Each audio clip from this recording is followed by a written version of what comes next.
You're not tired because you worked too hard.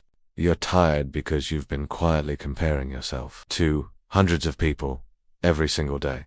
People you don't even know. People who don't know you. People who wouldn't care if you disappeared tomorrow. It's not your job draining you. It's not your schedule. It's the silent war in your head, one you didn't choose, but are forced to fight daily. You wake up and check your phone, and in seconds, you're measuring your life against someone else's highlight reel. Their body, their business, their lifestyle, and suddenly, your life feels behind. No one told you how expensive that scroll would be, not in money, in mental bandwidth, in confidence, in peace, in purpose. And here's the truth you don't want to hear. You're not overwhelmed because you're doing too little. You're overwhelmed because your brain is drowning in digital illusions of who you should be by now. That's not restlessness. That's self-worth erosion. And it's invisible until you finally break. So pause, because this is the interruption your soul has been begging for. You don't need more motivation. You need to wake up right now before another year disappears in someone else's life. Chapter 1: The Lie Social Media Sold You. This isn't just about scrolling. This is about identity theft. Not of your data, but your self-worth. You didn't lose who you are. It was slowly extracted, post by post, reel by reel, like a silent leak you never noticed until you felt empty. Social media was never built to connect you. It was engineered to condition you to crave approval, to chase attention, to compete, not create, to watch instead of live. Because the more time you spend watching others, the more predictable, profitable, and programmable you become. It doesn't show you truth. It shows you what keeps you scrolling. And what keeps you scrolling? Extremes. The richest, the most beautiful, the most controversial. The loudest wins. The loudest lies. And here's the part that hurts. The more you consume their illusion, the more you doubt your reality. Your quiet wins start feeling like losses. Your progress looks like failure. Your simple life feels embarrassing. Because now, you're not comparing, you're subconsciously competing. And the scoreboard is never visible, but always in your head. Your mind was never built to measure your worth against thousands of curated lives in seconds. But now it does, and it's killing you slowly.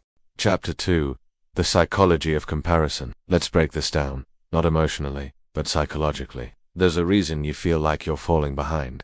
It's not because you are. It's because your brain is wired to compare. According to social comparison theory, you're constantly measuring yourself, not just to survive, but to belong, to assess status, safety, significance. There are two kinds of comparison: upward, to those you perceive as better; downward, to those you see as worse off. Guess which one dominates your feed? Upward always. The perfect body, the luxury trips, the businesses making 6 figures in silence, the 22-year-old with a G-Wagon and feels like your failure, the couple that's so in love, the lifestyle that looks like your dream. But here's the catch. Your brain doesn't know the difference between reality and a filtered feed. It only knows this: I'm not enough. I'm losing. I should be more by now. And that thought triggers your dopamine system, the reward loop. You scroll for a little hit, just 5 minutes. But instead of pleasure, you get a soft, invisible punch to the gut.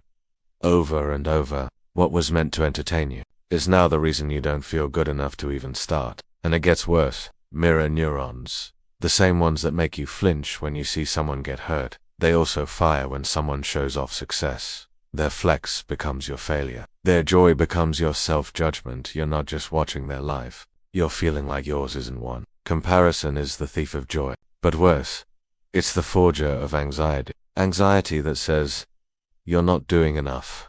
You're not moving fast enough. You're not worthy until you prove yourself online. You were never meant to carry the weight of 10,000 lives in your mind. And yet, here you are, trying to find yourself in a feed that was designed to erase you. Chapter 3: The Myth of Not Doing Enough. You are not lazy. You are mentally exhausted from pretending to keep up with illusions. And the worst part, you've started to believe it's your fault. Because online, everyone looks like they're building something. A brand, a perfect morning routine with lemon water, cold plunges, and a gratitude journal. You're just trying to get out of bed without hating yourself. But here's what no one tells you. It's a lie of omission. You see the success. You don't see the debt behind the new car, the breakdowns behind the perfect body, The panic attacks behind the grind don't stop posts. You're comparing your behind the scenes to someone else's highlight reel. Of course it feels like you're losing. And over time, that shame of not doing enough, not being enough, starts to feel like truth. But here's the trap. When you feel behind, you don't grow. You perform. You start posting for validation. You chase aesthetics over authenticity. You build a version of yourself you hope they'll accept, instead of the version you actually respect. And that's not growth. That's performance anxiety in disguise. So let me remind you, you are not lazy. You are drained by a game that was never designed for you to win. Chapter 4: How it rewires your brain. This isn't just bad for your mood. It's neurochemical sabotage. Every scroll, every like, every reel, it's reshaping your brain. Literally. Your dopamine system, the one responsible for motivation, focus, and discipline, is being hijacked. When you constantly expose your brain to instant gratification, likes, views, viral dopamine bursts, you destroy its ability to enjoy slow, meaningful progress. You start craving the high of attention instead of the fulfillment of achievement. Your focus shattered, your discipline eroded, your patience for real growth gone. You can't read a book without checking your phone. You can't sit still without scrolling. You can't start building your own thing, because your brain keeps looking for someone else's life to copy. It's not that you're broken, it's that your neurochemistry is being rewired for distraction. And here's the scariest part. You stop trusting your own journey, because the algorithm is loud, and your intuition, it's quiet. And until you silence the noise, you won't hear who you're really meant to become. Chapter 5: The addiction to discontent. You are not addicted to social media. You are addicted to feeling less than. Because somewhere along the line, your brain got used to the pain, and now that pain is your comfort zone. Sounds messed up, right? But it's real. You scroll to numb yourself. Then you scroll more to escape the guilt of wasting time. Then you feel behind. So you scroll again to feel inspired. But that inspiration, it just reminds you what you're not. This is the pain-pleasure trap. And you're stuck in it. You don't feel motivated. You feel anxious. But you don't stop. Because you don't know how to sit with silence anymore. There's always another story to tap. Another reel to not. Another fake win to compare yourself to. And that feeling of always being a step behind. Of never being enough.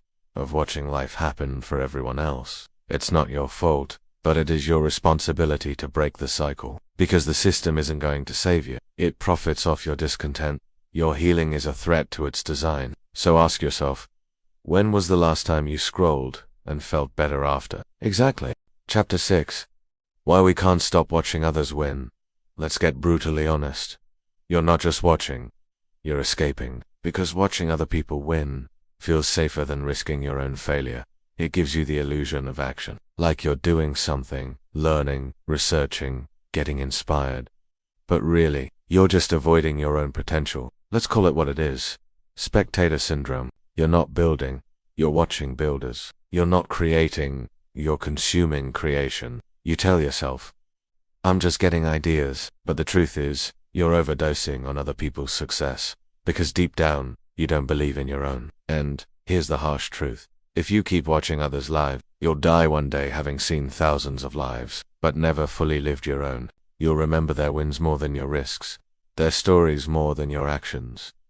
Their impact. While you scroll silently into regret, let that hit, sit with it, and then choose differently.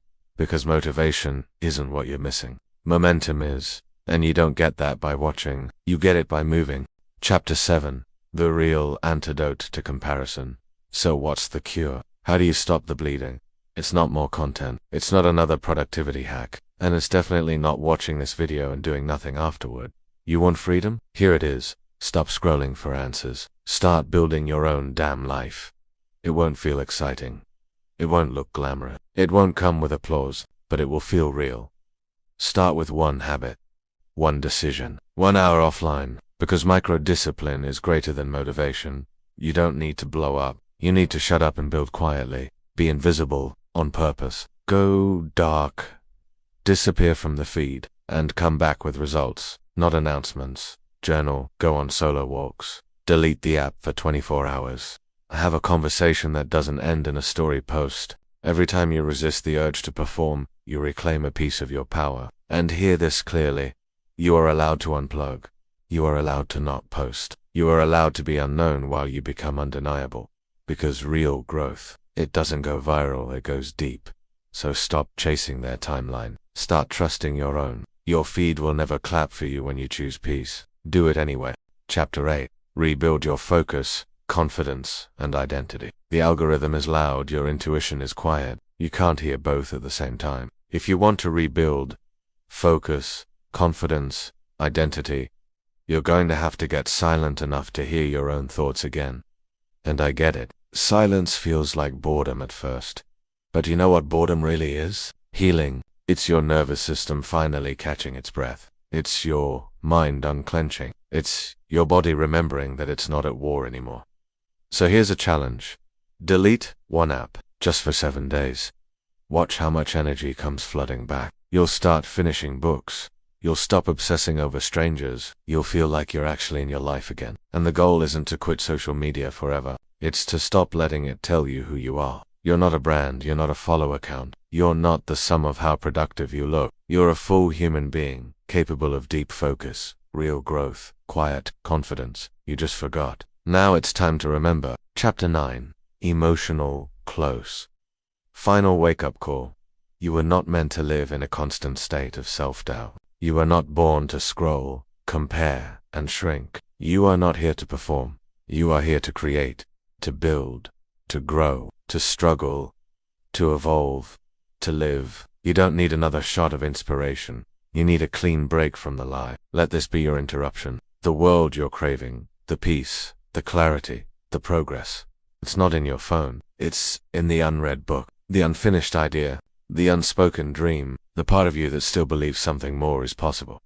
But you'll never touch it, as long as you keep living life through someone else's lens. Don't let digital noise be the reason you never became who you were meant to be. So here's your call. Put the phone down. Close the app. Go live. You have work to do. A self to rebuild. A life to create. Let the world keep watching.